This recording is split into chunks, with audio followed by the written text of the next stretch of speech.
It's day 30. Yeah. You've made it. Yes. You have made it through 30 days of Confidence Boot Camp. A lot has changed in that amount of time. Yeah, for one thing, the weather. The weather. Carol and I came back to this very same spot where we recorded the first episode for Confidence Camp. And a lot has changed in that 30 days, because then it was a warm, sunny day, and today it's cold. And like 30 degrees colder than it was. So cold. So we really want to congratulate you for hanging with us and staying with us. And we have one more topic today.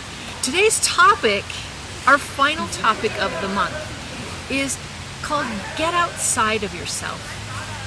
All through this month, we've asked you to do reflective practices, to do action practices, and some things that said, look inside and see what you're afraid of, see what's holding you back. And today we're going to ask you to look outside of yourself. And we have actually 4 practices that we are going to share with you that will help you get outside of yourself. Right. Okay. And it's starting to rain. Yes. Okay, so we're going to do these really fast. All right. So the first one is, it's called Hold the Light Up for Someone Else. And if you think about it, somewhere in your life, somebody said to you, you have this capability, you have this talent, and you might not be able to see it, but I see it. And that might have given you the courage or the confidence to step up and say, okay, I can do this. Now it's your turn. The best way to learn something is to teach it. And so if you're able to hold that light up for someone else and say, you may not see this in yourself, but I see it. And I want to give you some encouragement to go for it. Because that's really what it's all about. We're all in this together. And holding that light up for each other is essential for us to make progress together. The second one is called Lend a Hand or Extend a Hand. And this is about reaching out and helping where you can. You know, we're naturally wired as women to be helpful. And if we can find ways to help each other through tiny little acts, you know, we all have a lot on our plate already. And if you're thinking, I can't do one more thing. I can't extend myself because I can barely keep my head above water. We have a technique that we share because we heard it from someone, and we like this technique because it's called 5-minute favors. The way it works is that if you can do something for someone in 5 minutes or less, you do it, all right, in a day. It's so simple. It's so simple. Yeah. It could be something as simple as doing an email introduction, connecting 2 people that you think would bring value to each other. It could be sharing an article, saying, hey, we had this conversation and I thought you might be interested in this article, and following up with it.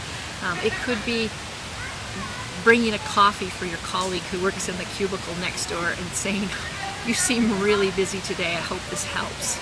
So these are just 5-minute things, or less than 5 minutes, where you can lend a hand and let somebody else know that you really care about them. So what's next?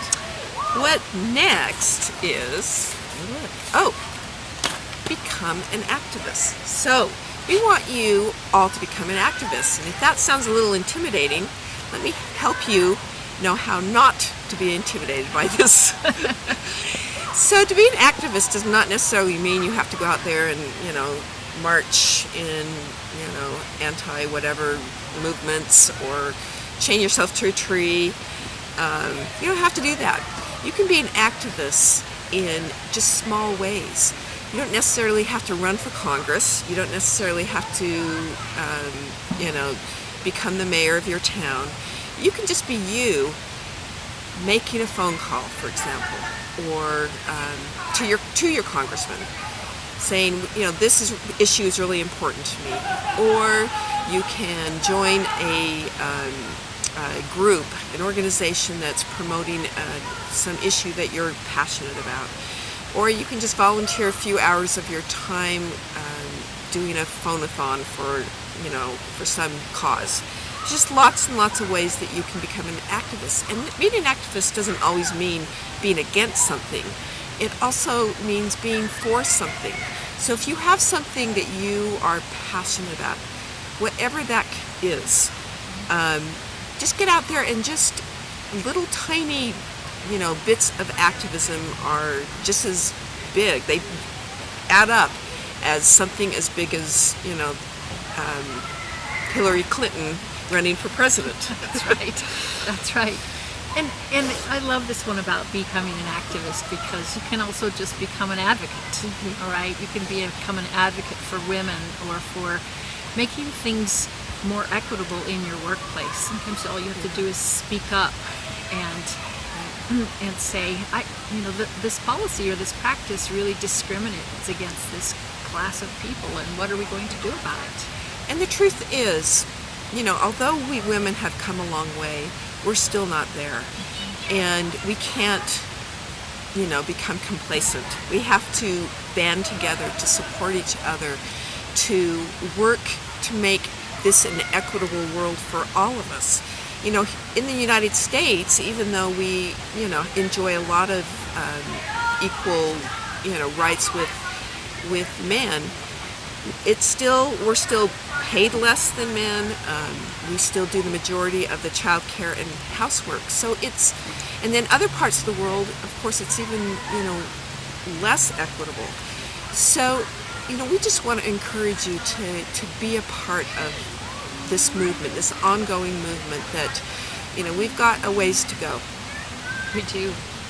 The fourth way that you can get outside of yourself is simply to practice gratitude, and focusing on the things that are going well for you, and not the things that are hanging you up or making you fearful. And one of the best ways to do that is to start a daily practice of identifying what you're grateful for. Many people keep a journal, and they'll write down 3 new things every day that you're grateful for. And if you try this for 30 days, you'll be surprised at how much it starts to focus your brain on more positive things. This practice has been studied. We mentioned in one of our earlier episodes about Shawn Achor, and it has been studied in much of their research. So doing this, another one that they encourage people to do is to journal every day, and to write down at the end of every day one positive thing that's happened in that day. And 2 things it does for you is, first of all, it allows your brain to relive that moment, and it fires the positive neurochemicals once again. And the second thing is that it also trains your brain to scan the environment for more positive experiences. Therefore, you can be above the line when you just start to focus on more positive things. This feeling inside my bones, it goes electric wavy when I turn it on. All through my city, all through my home, we're flying up no ceiling when we in our zone. I got that sunshine in my pocket, got that good song in my feet, feel the hot blood in my body when it drops. I can take my eyes above it, moving so phenomenally. You gon' like the way we rock it, so don't stop. Under the lights